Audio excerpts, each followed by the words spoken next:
Well, obviously yesterday I asked for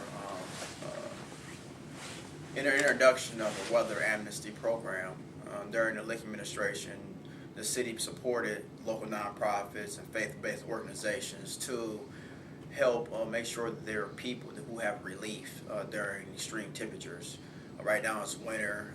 We're going to be headed into a very, very bad winter, and we're looking for some relief so that the residents here in the city are not being harmed by the weather. It's funny because you said you want to talk about smart streets and stuff too. Mm-hmm. I was doing a story on that this morning, and I asked someone at the gas station what they thought, and he said it's a waste of money and they should be putting money towards people who are out in the cold in the winter. Is that Sure. what you're saying? Well, I mean, not only that, okay, we have to be sensitive to the population in the city. We have over a 30% poverty rate. Our unemployment is well over 10%. We have over 74% of our children are free or reduced lunch, which should tell you families are struggling here in South Bend, Indiana, and they need the support that we obviously can help supply during the climate changes here in South Bend.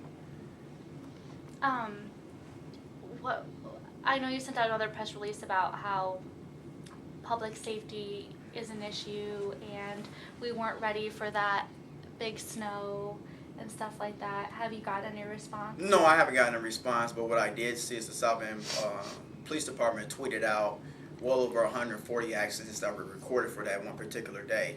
Again, we go right back to the situation with socio-economical backgrounds.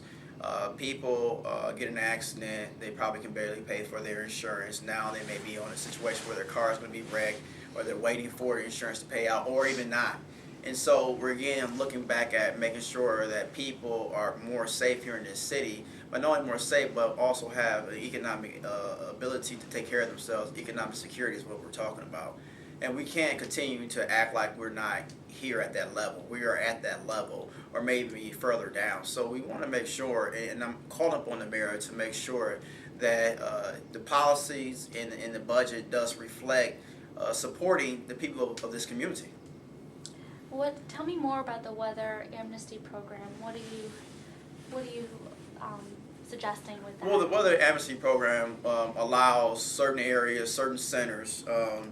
In the past, it's been 2 recreational centers that I do know of, the city of South Bend, and also again faith-based organizations that are funded by the city in the form of a grant to help house people who ordinarily wouldn't have, the housing or also the heat at their home. So, it's below zero. You're able to come into Church A to spend the night with you and your family so that obviously you and your children are not harmed by the elements. And so what I'm asking for and what I'm demanding for the people of South Bend is that we are playing more sensitive to the folks that are here in the city that are part of the 30% poverty rate, that are part of the 74% children that are on free reduced lunch, that are part of the city that need the support. Do you have, what's next? Is this already happening, or are you? Well, we have a council meeting on Monday, and I'm going to follow back up again to make sure that it's being heard. But we're screaming out. Obviously, my district is one district that has been, neglected for a amount of decades when it comes to funding. A lot of those folks are in the 2nd district. A lot of those folks are in the 6th district and also 1st district. And so if we can't supply or help give or provide relief to the people that are within those areas, what are we doing as the government officials and leaders in the city?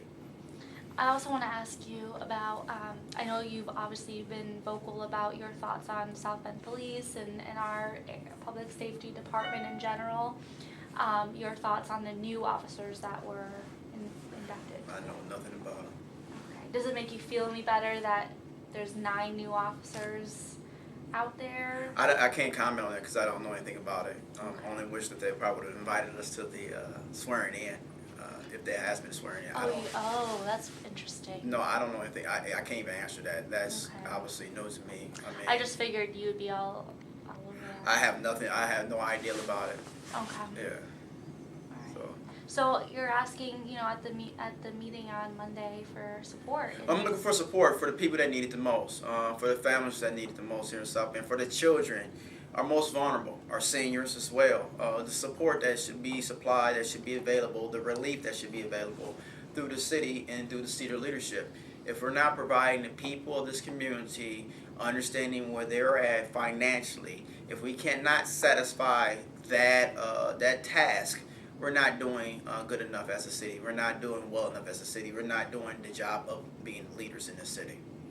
What about smart streets? Did you want to address? Smart streets. And so, I think the smart street thing has been overblown. If we pay attention to what smart streets really are, we've been doing some resemblance of smart streets over the last several years with Gary July changing over south end of Lafayette and also on Western Avenue. If you pay attention to those two corners and those two areas, you have not seen a new introduction of business. You have not seen a tax-based expansion. And so we're replicating this throughout the entire city, expecting that this idea will bring in business when it doesn't support or justify it based upon the two examples that I just gave you. People are looking for safe streets, not smart streets. What I mean by safe, that public safety needs to be a priority. People need to feel like that crime is not going to affect them, whether they're crossing the street or living on a street here in South Bend, Indiana. So we are looking to make sure that we have safe streets, not smart streets. How do you suppose that they go about doing that? Well, again, we go back again to the community policing. We want to make sure again, and I've been pushing for this, a citizens review board. So that people have an opportunity to participate in the handlings of police officers and some of the things that happens with disciplinary. We're also asking for a minority hiring program, which has not been started. We've been asking for a better communication between officers, police department, as well as the residents of South Bend, and none of those things have been done. And so we can't get there unless we begin to open ourselves up to the residents of this community, the citizens, the taxpayers of the community, and respond to them the way they want to be responded to. And only then will we get the results that we're looking for. That's right. What do you think about the anti-violence committee that's been going on for almost a little over a year, I think? Are you talking about the thing with Zoltansky? Yeah. Oh. I'm not in love with the anti-violence committee. As a matter of fact, I have no understanding of exactly what the goal is. If we're only going to call in, a group of people and demand that they change their lives, how about we call in all the people of this city and demand that we change their lives? I think it's very. We have to be sensitive to how we message these things. We just can't pull in a demographic of black males or Latino males and ask them to show up and tell them they have to stop doing crime. What's the alternative? Do I have a job waiting on me? Does my neighborhood look different than what it once was before? Do the harassment, does the profiling stop there behind it? Do we have the opportunities that we are seeking out here in the city so we can feel like a citizen? Are those things going to be available? Because you're telling me to do something, what's the alternative? And the only thing that you're waving in front of me is more jail time or possible prison time. Well, I mean, okay.